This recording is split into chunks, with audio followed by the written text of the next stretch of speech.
নিতে বলি বিশ্ব পঞ্চযজ্ঞ কোৱা আছে। এইটো বৰ ডাঙৰ কথা যে আমি পৃথিৱীলৈ মানুহ হিচাপে অহাৰ লগে লগে আমি কি কৰিব লাগিব? যজ্ঞও কৰিব লাগিব, বলিও দিব লাগিব, কিন্তু প্ৰণালীটো শাস্ত্ৰৰ পৰা চাই ল'ব লাগিব যে আমি কি বলি দিব লাগিব আৰু কি যজ্ঞ কৰিব লাগিব।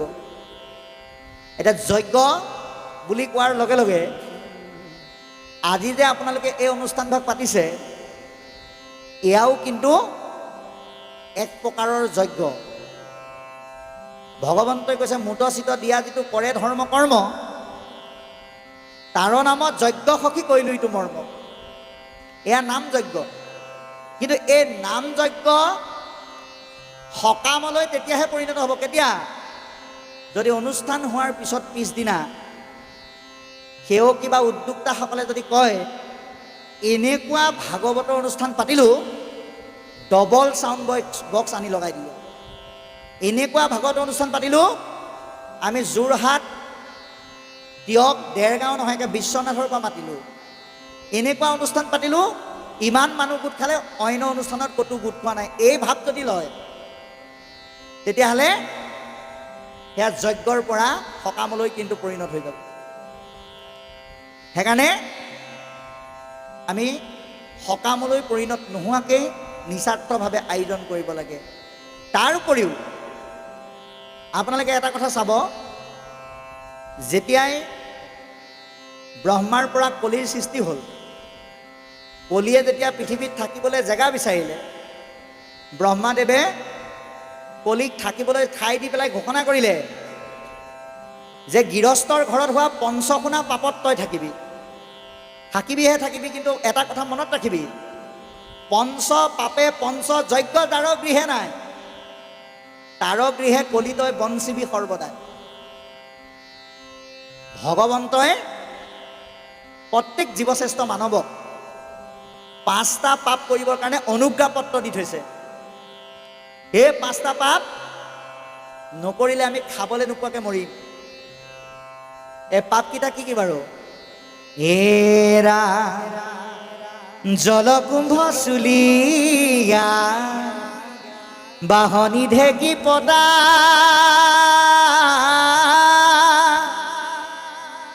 গৃহস্থৰ এহি জানা, পাপ পঞ্চভূতা। এই 5টা পাপ। 1 নম্বৰ হ'ল জল। আমি যে পানীবিলাক আনো বা ভৰাই থওঁ, সেই পানীত বিভিন্ন পোক পৰুৱা জীৱ জন্তুৰ মৃত্যু হয়, সেইটো এটা পাপ। পানী ঠাণ্ডা কৰিবৰ কাৰণে আমি কলহত থওঁ, কিন্তু 2টা কলহ যেতিয়া খুন্দা লাগিব তেতিয়া কি হয়? কলহকেইটা ভাঙি যায়। ঠিক তেনেকৈ 2টা কলহ খুন্দা লগাৰ লগে লগে যেনেকৈ ভাগি যায়, দুজন ব্যক্তিৰ মনৰ অমিল হোৱাৰ লগে লগে বিবাদৰ সৃষ্টি হয়, আৰু সেই বিবাদে কলহ 2টা খুন্দা লাগিলে ভাঙি যোৱাৰ দৰে মানুহৰ মনত মতান্তৰ আৰু মনন্তৰৰ সৃষ্টি কৰে। সেইটো এটা পাপ। গতিকে এইটো হ'ল 2 নম্বৰ। 3 চুলীয়া অৰ্থাৎ জুই ধৰা। জুই আমি কিহৰ দ্বাৰা ধৰোঁ? খৰিৰ দ্বাৰা। খৰি ক'ৰ পৰা হয়? বোলে গছৰ পৰা। সেইকাৰণে আমি আজি এতিয়াৰ সময়ত যিটো কথা ভাবি আছোঁ, আজিৰ পৰা 577 বছৰৰ আগতে জন্ম হোৱা ভগৱন্তৰ অৱতাৰী পুৰুষ মহাপুৰুষ শ্ৰীমন্ত শংকৰদেৱ কৃপাল গুৰুজনাই কৈ থৈ গৈছিল, এক বৃক্ষ 10 পুত্ৰ সম। এজোপা কাটিলে 10 জোপা ৰুবা। কাৰণ এই গছজোপা হ'ল জীৱ, সেইজোপা হত্যা কৰি আমি খৰি কৰিলোঁ, সেই খৰিটো বিভিন্ন পোক পৰুৱা লাগি মৃত্যু হ'ল, এইটো এটা পাপ। আৰু ঢেঁকীত ধান বানোতে পতাত সৰিয়হ পিছোতে যি পাপ হয়, এই 5টা পাপ। এই 5টা পাপক পৰিত্ৰাণ কৰিবলৈ প্ৰত্যেকখন গৃহস্থৰ ঘৰত 5 প্ৰকাৰৰ যজ্ঞ আছে। আমি যজ্ঞকেইটা ক'ম। 1 নম্বৰ হ'ল ব্ৰহ্মযজ্ঞ। ৰাতিপুৱা আমি সদায় ব্ৰহ্মপুৱাতে উঠিব লাগে। চৰায়ে মাত দিওঁতে আমি উঠিব লাগে আৰু অমৃত স্নান কৰিব লাগে।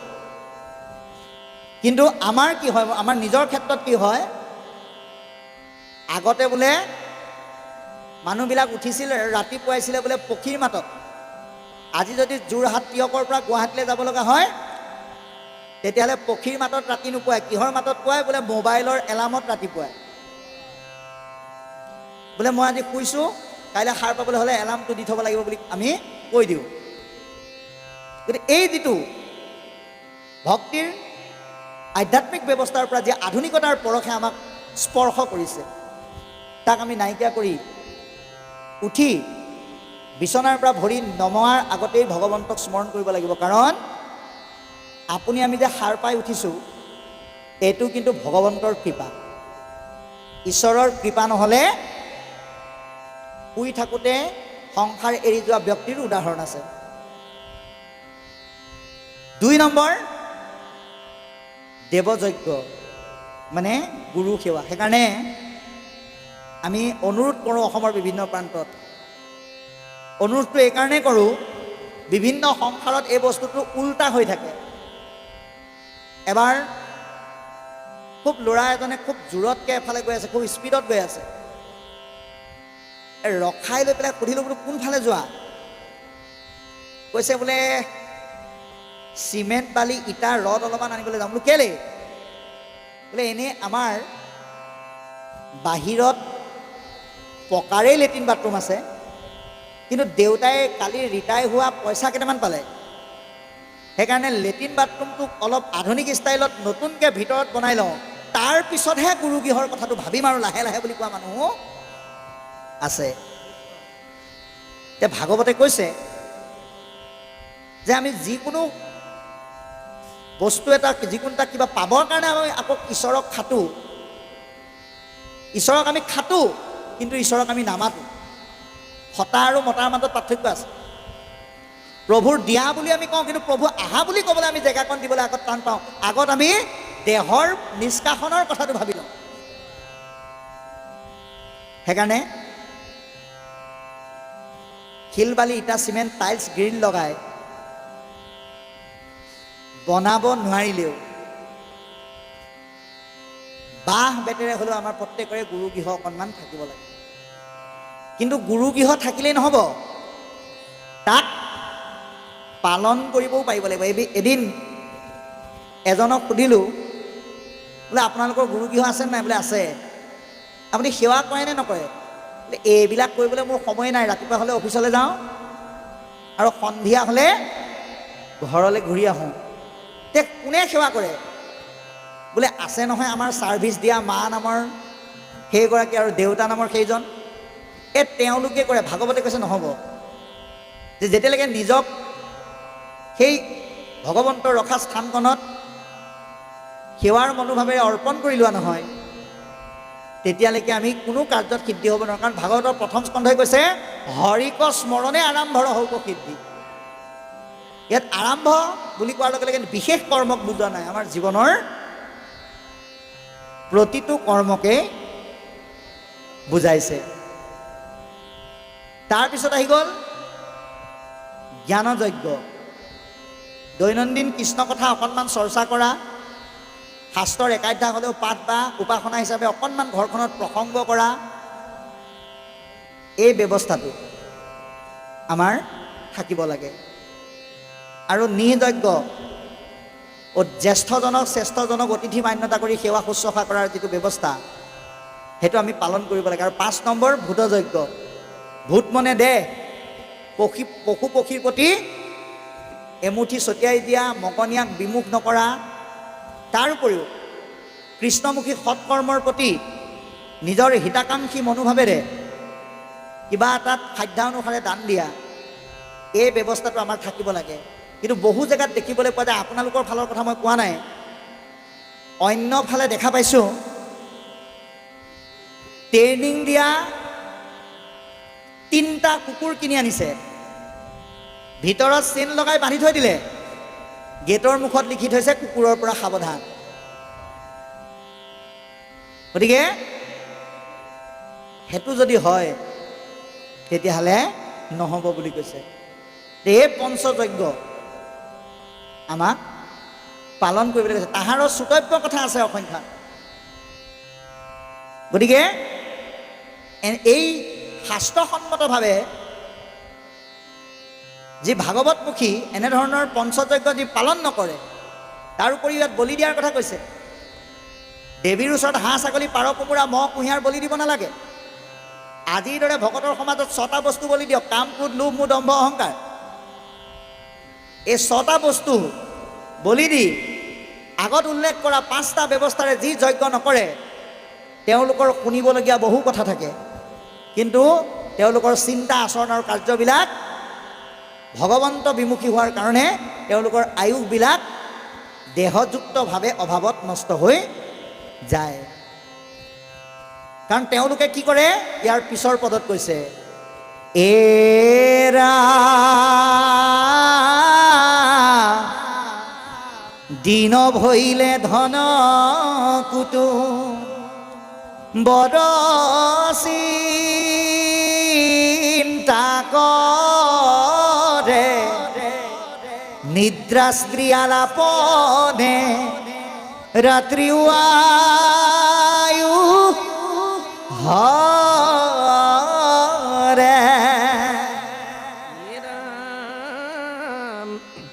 মিছা বিষয়ক মাত্ৰ কৰয় অভিলাষ,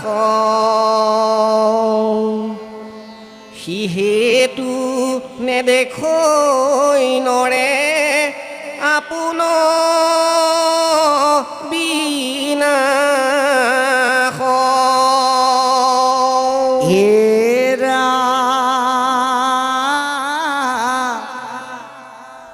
হেন জানি যাৰ ইচ্ছা মুখ্য বথা পৰীক্ষিত তেবে শুনিও কৃষ্ণ কথা। দিবে চিত্ৰ কৃষ্ণ গুণ নাম কীৰ্তনত, কৃষ্ণৰেহে পাদ পদ্ম স্মৰিবে মনত। হে ৰাম নাৰায়ণ স্মৰণ দেখে পৰম মংগল,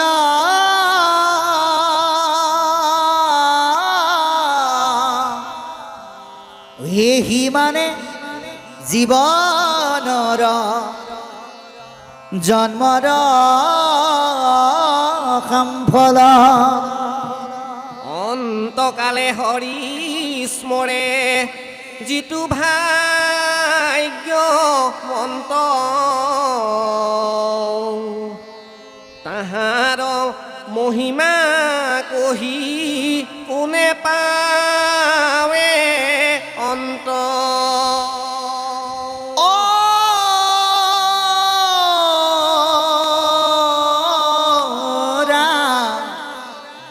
হৰিৰ কথাত তাৰ ৰতীয় বিশ্ৰাম, সদায় মুখত নেৰৈ ৰাম কৃষ্ণ নাম। বুলিবা অপূৰ্ব কিনো কহিলা মুনি, ইটো কথা একো পুৰুষতো নতো শুনি। হেৰা শুনা সাৱধানে আৰু নৃপতি উত্তৰ, ইটো মহাভাগৱত শাস্ত্ৰ বৈকুণ্ঠৰ। আত মহাধৰ্ম একে নামেহে প্ৰখ্যাত, শ্ৰৱণ মাত্ৰকে কৰে কৃষ্ণত সাক্ষাৎ। আৰু ঠিক 17 মিনিটৰ পিছতেই আমি আপোনালোকৰ মাজত অমৰজিৎ হাজৰিকা বাপক খন্তেক বিৰতি দি আমাৰ লগতে অহা পবিত্ৰ বাপক অকণমান আসনস্থ কৰাম। গতিকে মই তেখেতক সাজু হ'বৰ কাৰণে অনুৰোধ জনাইছোঁ। এতিয়া পদবন্ধে আমাক সুন্দৰকৈ কৈছে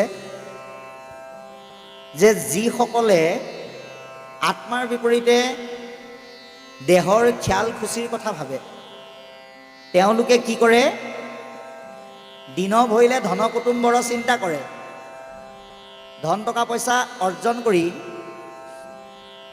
কেৱল দেহৰ কথা ভাবে। মানে ধন টকা পইচা কেৱল কাৰ কাৰণে অৰ্জন কৰে, বোলে পুত্ৰই খাব, ভাৰ্যাই খাব, মিতিৰে খাব, কুটুমে খাব, কিন্তু গুৰু আৰু দেও নাম ভকতে খাব বুলি সেইসকলে অৰ্জন নকৰে। আৰু বাস্তৱত প্ৰমাণ চাব, বোলে এইবিলাক আমাৰ হৈ থকা কথা। জানুৱাৰী মাহত ল'ৰাটো পিকনিকলৈ যাবৰ কাৰণে 2000 টকা দিবলৈ কুণ্ঠাবোধ নকৰে, কিন্তু ভাদমহীয়া বা বাৰ্ষিক অনুষ্ঠানত যদি 200 টকাকৈ উঠাই উচপ খাই উঠাই, ইমান টকা উঠালেনে? আমাৰ বহু ব্যক্তি তেনেকুৱা আছে যে যিসকলে পুত্ৰ ভাৰ্যা নিজৰ কাৰণে ধন অৰ্জন কৰে, তেওঁলোকে সেই দিশটোৰ ওপৰতহে গুৰুত্ব দিয়ে। তেওঁলোকে সমাজৰ প্ৰতি দান নিদিয়ে বুলি কিন্তু কোৱা নাই, এটা চৰ্তত দান দিয়ে। বোলে দাইটি আমি গাঁৱৰ তৰফৰ পৰা আপোনাৰ ওচৰলৈ আহিলোঁ বোলে, কেলে বাৰ্ষিক সেৱাৰ লগতে এইবাৰ ভাগৱতৰ বা অনুষ্ঠান এভাগ বা ভাওনা এভাগ পাতিবৰ কাৰণে কিবা এটা আপোনাৰ পৰাও বিচাৰি পেলাই আহিলোঁ। তেওঁ চিধাই প্ৰশ্ন কৰিব, এই আমুকে কিমান দিছে? বোলে আমুকে 1000 দিছে। তেতিয়াহ'লে মোৰ নামত 1500 টকা লিখা, কিন্তু মনত ৰাখিবা লিফলেটখনত কিন্তু মোৰ নামটো তেওঁতকৈ 1 নম্বৰ হ'লেও আগত থাকিব লাগিবই।